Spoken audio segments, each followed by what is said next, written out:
Hello everyone. तो हमारा जो नेक्स्ट पार्ट था सीरीज और पैरेलल कॉम्बिनेशन, ठीक है, इसको हम लोग स्टार्ट करते हैं। ठीक है, क्लास 10th।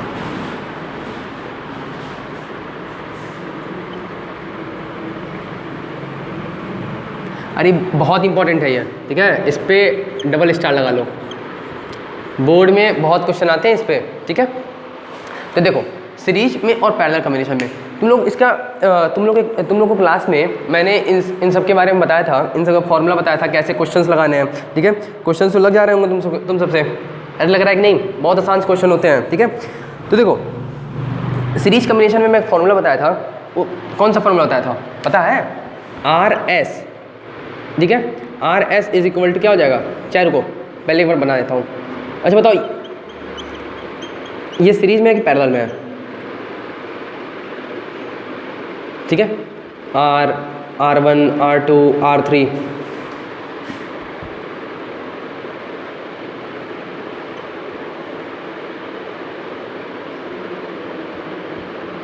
मान लो A B डाल दो, B A, R1 R2 R3।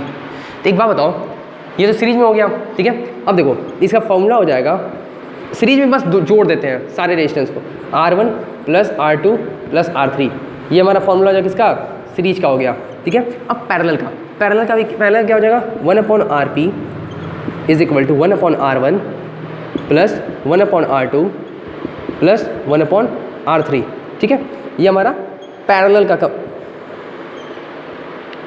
Parallel का हो गया। ठीक है, अब देखो इस पर मैं दो क्वेश्चन दे देता हूँ, तुम लोग लगा लेना। ठीक है, जैसे क्वेश्चन ये रिवीजन के लिए बस दे रहा हूँ मैं।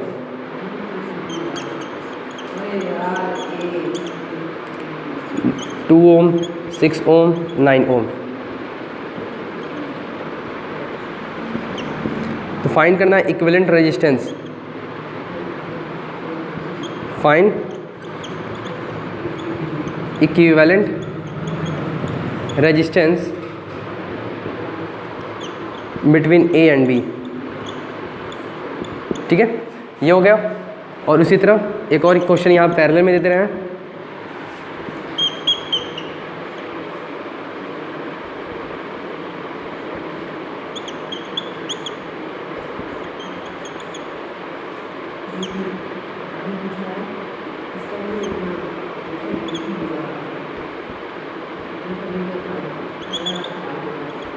टू ओम, 6 ओम और चलो इसको भी 9 ओम दे देते हैं।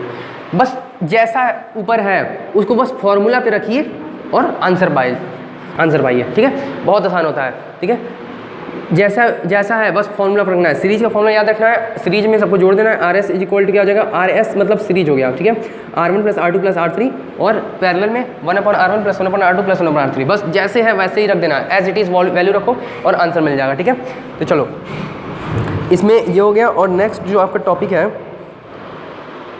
सीरीज पैरेलल कॉम्बिनेशन में, हाँ नेक्स्ट है जूल्स हीटिंग। जूल्स हीटिंग जानते हैं आप लोग?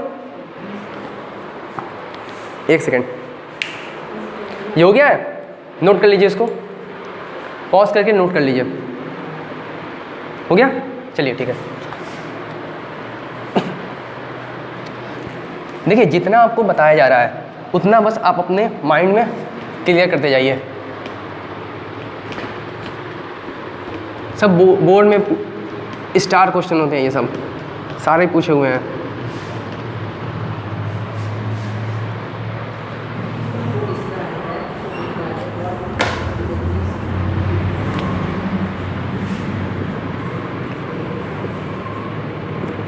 Joules law of heating. देखो जूल्स लॉ ऑफ हीटिंग क्या होता है? हाँ देखो जूल्स लॉ ऑफ हीटिंग, इसको जूल्स हीटिंग भी बोलते हैं कई बार। तो जूल्स लॉ ऑफ हीटिंग क्या कहता है कि इसका एक फॉर्मूला तुम लोग पढ़े होगे, H इज इक्वल टू क्या? I² RT। H is equal क्या होता है? I² RT। ठीक है, तो इसमें क्या कहता है ये लॉ कि heat produce in a resistor, जो हीट प्रोड्यूस होते हैं रजिस्टर में वो डायरेक्टली प्रोपोर्शनल होता है किसके? स्क्वायर ऑफ करंट के। ठीक है, square of current flowing through resistor ठीक है, फ्लोइंग थ्रू रजिस्टर, ठीक है। तो अब देखो यहाँ पे देखो मेन फॉर्मूला तो याद रखना, मेन फॉर्मूला तो याद रखना है। तो जूल्स लॉ में बेसिकली याद रखना है कि जूल्स लॉ ये बता रहा है कि heat produce in resistor is directly proportional to the square of current flowing through the resistor and resistant of resistor, the time for which current flow through the resistor, ठीक है। तो ये हमारा टाइम है, एच इक्वल टू टेम्परेचर नहीं है, ये time है, ठीक है। तो देखो अब देखो इसमें इलेक्ट्रिक एनर्जी ये हो गया, हाँ। अब इसके बहुत सारे एप्लीकेशन है, जैसे एप्लीकेशन इसका देखो, एप्लीकेशन इसका क्या है कि इसका एप्लीकेशन ये इंपॉर्टेंट है, एप्लीकेशन पूछता है। देखो एप्लीकेशन इसमें कहाँ पे यूज़ होता है, इलेक्ट्रिक आयरन में, इलेक्ट्रिक आयरन हो गया, ठीक है, इलेक्ट्रिक आयरन और टोस्टर, अरे देखे होगा टोस्टर, इलेक्ट्रिक आयरन, टोस्टर, ठीक है, fused wire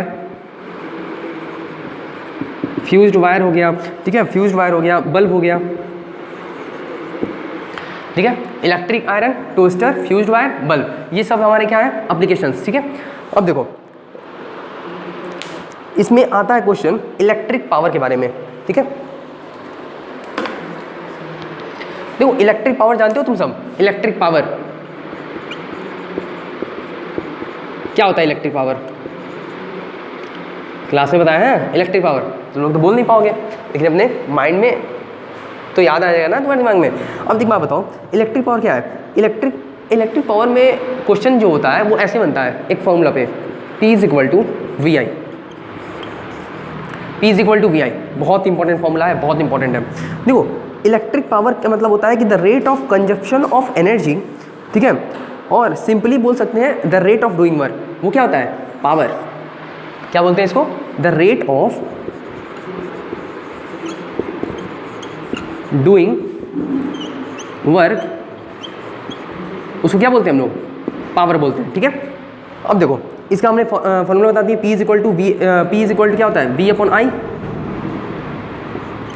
P is equal to V I. अब देखो P is equal to V I होता है, तो हम इसको हम लोग ऐसे भी लिख सकते हैं, P is equal to V I है।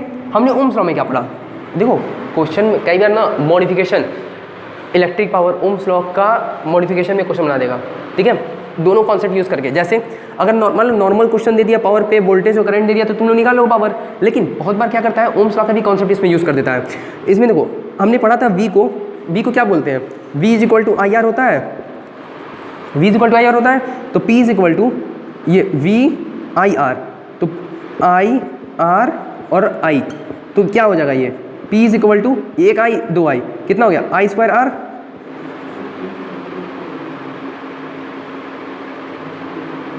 Sorry P is equal to क्या हो गया आई स्क्वायर आर, ठीक है, P is equal to I square R हो गया। अब देखो इसको हम लोग ऐसे भी लिख सकते हैं, जब ये हो गया P is equal to I square R, ठीक है, तो इसको हम लोग ऐसे भी लिख सकते हैं, क्या, P is equal to V square by R, बहुत इंपॉर्टेंट फॉर्मूला है ये, बहुत important, P is equal to V square by R, ठीक है। इस पर वोल्टेज देगा 220 वोल्ट, ठीक है, वो डिपेंड करता है क्वेश्चन पे भी, कई बार वोल्टेज वो चेंज भी कर देता है और कई बार नहीं भी चेंज करता है, लेकिन basically most of the question में जहाँ तक मैंने भी लगाया है 220 वोल्ट ही देता है, ठीक है।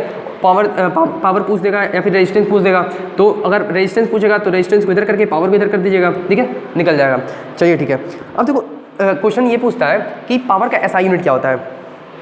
आपको पता है पावर का एसआई यूनिट, मैंने बताया ना क्लास में क्या होता है पावर का एसआई यूनिट। देखो एसआई यूनिट जो होता है पावर का, एसआई यूनिट पावर का क्या होता है, वॉट, एसआई यूनिट क्या होता है पावर का, वॉट होता है, ठीक है। और एक टर्म है जो क्वेश्चन में यूज होता है कई बार, 1 किलोवाट आवर। एक बार बताओ 1 किलोवाट आवर क्या है, 1 किलोवाट आवर जो होता है वो क्या होता है, commercial unit of electric energy होता है। क्या होता है ये, commercial unit of electric energy. एक यूनिट जो होता है वो क्या होता है, कॉमर्शियल यूनिट होता है किसका, इलेक्ट्रिक एनर्जी का, ठीक है। तो देखो एक यूनिट में कितना होता है, एक यूनिट में अगर बात करें हम, तो देखो एक यूनिट में हमारा हो जाएगा 1 किलोवाट आवर इसको अगर चेंज करना है तो कैसे करोगे, इसको अगर चेंज करना है जूल में तो 3.6 इंटू 10⁻6 जूल हो गया। याद रखना है इसको, 3.6 इंटू 1 किलोवाट आवर में कितना जूल, 3.6 इंटू 10⁻6 जूल हो गया, ठीक है। और 1 वॉट में कितना हो जाएगा, शायद एक वॉट हो गया, रहने दो, 1 वॉट हो गया तो वोल्ट और एम्पियर हो जाएगा। हाँ वोल्ट एम्पियर सही तो है, वोल्ट एम्पियर। तो 1 वॉट की यूनिट क्या हो जाएगी, वोल्ट एम्पियर। 1 वोल्ट 1 एम्पियर बोल सकते हैं हम लोग, फॉर्मूला दिख रहा है ना। तो चलो, this is all about the summary of electricity.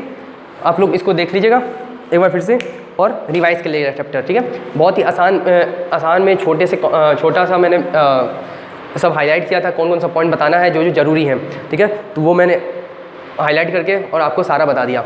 और बाकी चैनल पे नए हैं तो चैनल को सब्सक्राइब करना। और मैं सारा जितने भी चैप्टर्स हैं, physics, chemistry, biology, maths, SST, ठीक है। अगर हिंदी इंग्लिश अगर तुम लोग को चाहिए, वैसे तो बच्चे पढ़ लेते हैं, लेकिन अगर चाहिए तो कमेंट में बता देना, ठीक है। अगर उस पर ज़्यादा लाइक्स मिलेंगे तो मैं उसका ही वीडियो बना दूंगा, ठीक है। तो चलो, वीडियो कैसा लगा लाइक करना और कमेंट में बताना मत भूलना कैसा लगा, ठीक है। चैनल को सब्सक्राइब करना अगर नए हो तो, ठीक है। और बेल आइकन दबाना मत भूलना, जैसे ही मैं वीडियो पोस्ट करूँ तो तुम उसको देख लो, बाकी डिस्ट्रैक्शन ना हो, ठीक है। तो अपना अच्छे से पढ़ाई करना है बोर्ड के लिए। देखो बोर्ड में क्वेश्चन जो होते हैं आसान ही आते हैं, बस बच्चे को समझ नहीं पाते उसको, ठीक है। तो इसलिए आप अच्छे से पढ़ाई करिए और टारगेट करिए बोर्ड, ठीक है। चलो ठीक है, bye, all the very best, bye.